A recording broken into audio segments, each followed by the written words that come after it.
I was like trying to just imagine the craziest shit. But think about elementary school. You really were fully present. Exactly. You weren't thinking about fucking my middle God. school when you were in 4th grade.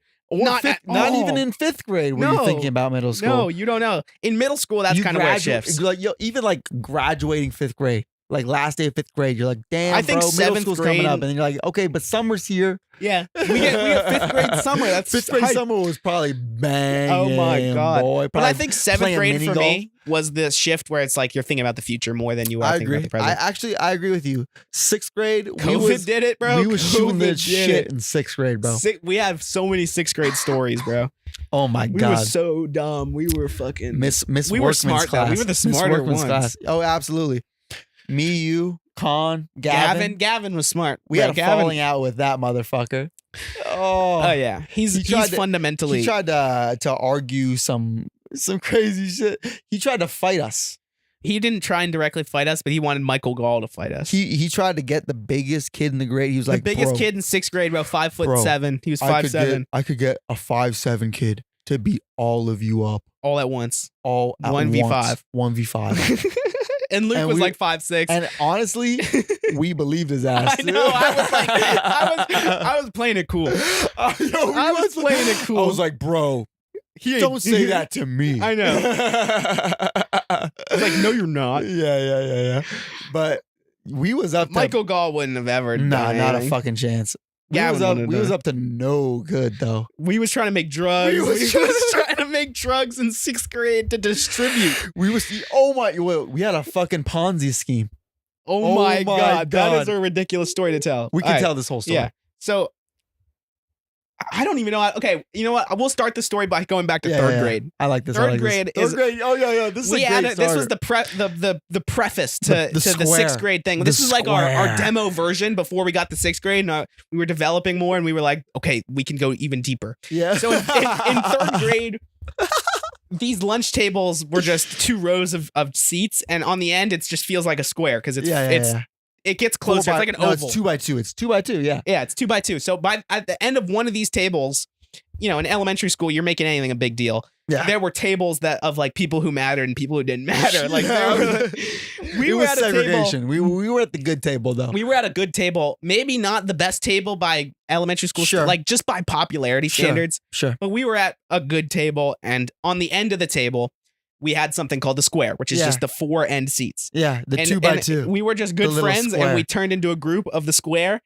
And then somehow we just made it political. Like the seats mattered. Yeah, the seats of the political. square mattered. I can't remember. We were like it chairman. was me and you, but who else was it? Like Will. Will was in it. Probably. And then I think the other seats were rotating. Might have been Yusef or Diane and rotating. Willie rotated Willie rotating in. But that seat mattered a lot. That Adam fourth Connolly, Adam, who you mentioned earlier, he busted this down. But it was like he busted it down. Remember? Probably 2 days into the square. 2 days in to the formal inception. You know what's insane? This shit probably lasted 5 days, and this is like how insane But it is. it affected everything. It probably lasted longer. We were writing code messages to months, each other. I think. Either way, 2 days in, probably. I'd say 2 days in. Yeah. By the time we had a name for this shit, the square, we were already trying to. We were excluding people. Oh yeah, we were big with fucking psychological manipulation. Oh my God, through 6th grade even we were psychologically fucking people up. We'll get there. Either way, we tell this kid Adam Connolly, bro, you can't be in the square, bro. There's too many people and you're too lame. You're not important enough. You're not important enough. You're too lame. And you know what? He goes to Miss California, who is a proper bitch. Proper bitch. She's a proper bitch. And she makes an announcement to the whole class. I can't believe you don't remember this. She made an announcement to the whole class. Guys, we can't make I remember this happening. Where we don't let people in. We didn't stop at all. Not at all. No, like not 1 second we didn't stop. We didn't stop. In fact, we vamped it up. Yeah, right after we upped the fucking game. We vamped it up and we changed the name to the Cube, motherfucker. The Cube. We were ahead of our time. We were like, you know what? This bitch said we can't have the square. We're going to have the fucking Cube. Okay, and that went on for months, and it was just it was political bullshit, class manipulation. But the way it ended, there was this kid, Willie, who was a fucking dickhead, annoying little 3rd grader. he ruined it so bad, we just gave it to him. We just gave Willie the square, the cube. We ruined it so bad. Yeah, and we were like, dude, you're the owner now. You're Congrats. the owner of the we cube. left. We're going to leave it to you. The way we communicated this to him and to each other, we shared Google Docs with each other through the school database. Yeah, they had them. They were looking at them. Yeah, they could see them. Especially, our teachers were definitely looking at them. Yeah, of course. Because we were 8. And we were causing problems, too. Like, we would get in trouble. We were probably 9. Yeah. We were 9. Making Google Docs, our teachers are looking at this shit. We're scrambling the letters just 2 by 2. It's just also 2 by 2. It just auto shared every doc with them. By the way. Yeah. We were literally just scrambling the letters like the easiest possible way. Yeah, I know. And you could just read it by just looking at it. You didn't even have to unscramble them. Your brain could just do you the could hard read it. lifting. It's like you'd see those challenges, the reading challenges, where it's like your brain fills this in automatically. You can read it easily. It was like message alt bodai, and it was like hi bodai. We are leaving the square to Willie because we are overwhelmed.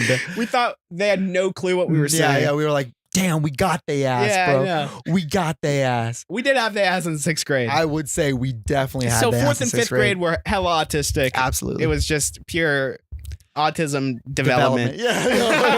That's brainwave. And then we got the 6th grade, and Max and I got placed in the same class again. We've been on the same wavelength for years, like since then. Yeah, so, absolutely. Like that, the autism years didn't really matter. And then we got Constantine, who's a goat, and we had Gavin, and our class was honestly just an entertaining class in general. It was full of like just funny ass little kids.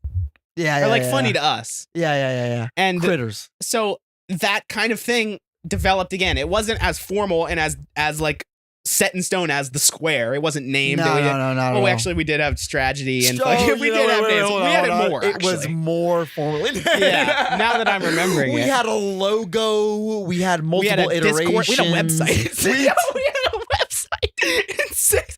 It's still up, I think. We had a website. We had so basically we had were Google lying. Sheets. We were lying. Yeah. We lied. So, it was more formally. But I don't know how it got to that point at all. I can't remember. We were I think we got micro obsessed with power a little at a time. Yeah, I think so. I think you're right. Yeah. Because we kept having people who were like just wanted to suck up to us. Willing to just. So it developed to this point where we had a group and it was named Strategy. So it came to a point where like, dude, we should make merch. I think, was merch the first thing, or was it just a group, like a deeper group with more like a pyramid scheme? First I'll say this. I remember this. Yeah. From the beginning of the year, I had a water bottle that I hid in the very corner of the room. Right. And these rooms are really like articulate. So like there was a bunch of like there's facets. Sections. Yeah, there was little tiny like lit crevices you could put shit in. Yeah. This water bottle was unfindable. Right. To the teacher unless we accidentally showed where it was. Yeah. And we did. We were putting like milk, like pencils, batteries, like anything. Any bullshit we were like is contraband. Yeah, any contraband we could find into this water bottle for like 4 months. I think probably February or maybe March hit. Yeah, like this is 6 months into the school year. We make a crucial blunder. We accidentally put stuff in it while she's entering the room. She sees this shit. She's like, I can't believe you would put a health hazard like this in my room. Oh my God. You have to throw it away right now. And you know what she did? She threw it away and she left the room again though. I don't remember why. But she would leave the room a lot. I know. In my heart of hearts though, I thought in that moment, I'm going to get this water bottle right now and put it in my locker. And I did. And I got it and I put it in my locker. At this and you point, didn't break rules. You weren't a guy I didn't break rules. I didn't break rules. It's in your heart of hearts. Yeah. this black mold ass water bottle in my locker. It's unhealthy to breathe Unhealthy near it. to have anywhere. Yeah. Probably actually a biohazard. Yeah. We were keeping it in my locker and we get the bright idea. She hands out mints if you answer a question. Yeah. We're like, yo. Can we ferment these? Well, okay. First of all, we liked throwing them at the ground because we thought it was funny to like snort the powder. Yep. And eventually we were like, yo, I know we're playing around like these are drugs. But what if we could make But what if we actually made them into drugs? I think that was a solo idea from you for a second. It was. It for like absolutely was. The first week, you were doing this covert, just you, I think. And then you brought us into it. I think you were covert, just some crazy ass little sixth grader trying to make like illicit drugs. But I made a tape like little sack to put these crushed up mints into, and I hovered them into this water bottle, and like kept them there I kept them there with the cap, and I was like, yo, I think like fungus and stuff like sugar, and there's sugar in this mint, so maybe they're gonna feast on it and make alcohol into these mints. And I was like, bro, I'm making alcoholic mints in my locker right now. And I eventually tell him, and I'm like, yo, we gotta try these mints and see if they make us feel anything. So we get our one friend Cade. That kid, we'll get to the money stuff right after this. But the financial scheme. Cade was the kind of kid. He was autistic, but not in the way that was recognized by the teachers. It was only recognized by us, and we took advantage of that. Absolutely. We were mean. But it was the kind of kid you could be like, yo, Cade, lick the bottom of this the shoe seat cover. And then and he'd go right up. And we'd be like, oh my God, he did it. And he'd be like, ah. Okay. So wait, then what were you doing? What were you going with that, with the mints, coming with the mints, and then you brought Cade in? Oh, yeah. He was, based on that criteria, he was the perfect test dummy. So I was like, The whole year we tested so on I him. manipulated him into snorting these mints at our lunch recess that had been draping moist mints in a they were in a paper towel. I soaked them in a paper towel and put them in this water bottle, and I was like, they're gonna feast. And they were like mushy and crumbly by the time I gave it to him. He snorted these crumbly mints at lunch recess, and by the time we were coming back inside, he was like, I feel dizzy, man. So the financial stuff came after that. We realized there was a moment where we like, dude, this shit doesn't do anything. I remember we had a moment where like, this doesn't do anything. We knew it didn't. So, but we realized that the advertising placebo and like, that did spark marketing part of it was powerful, because we could get a kid like Cade. So we then got into, we put our focus into kind of into group social things, recruiting more people into this group. They didn't know. No, they didn't know about the scheme. We were gonna buy multiple more water bottles. And do the exact same thing to many more people and recruit more people. It was a Ponzi scheme. No, it was a pyramid scheme. Yes, it was exactly a pyramid scheme, because then we got to a point where it was, we got into merch. We had tiers. And then we were like, listen, if you recruit this many people, you'll move up a tier and you'll get this t-shirt. But we need you to give us the money for the t-shirt too. We need you to give us the money. We need you to give us the money. To give us the money. And so we got Cade. He's fucking specimen A. He was the first experiment. Absolutely. Because he was the first guy you could go to. You couldn't go to fucking some smart kid and be like, yo, you got to try this. Not at all.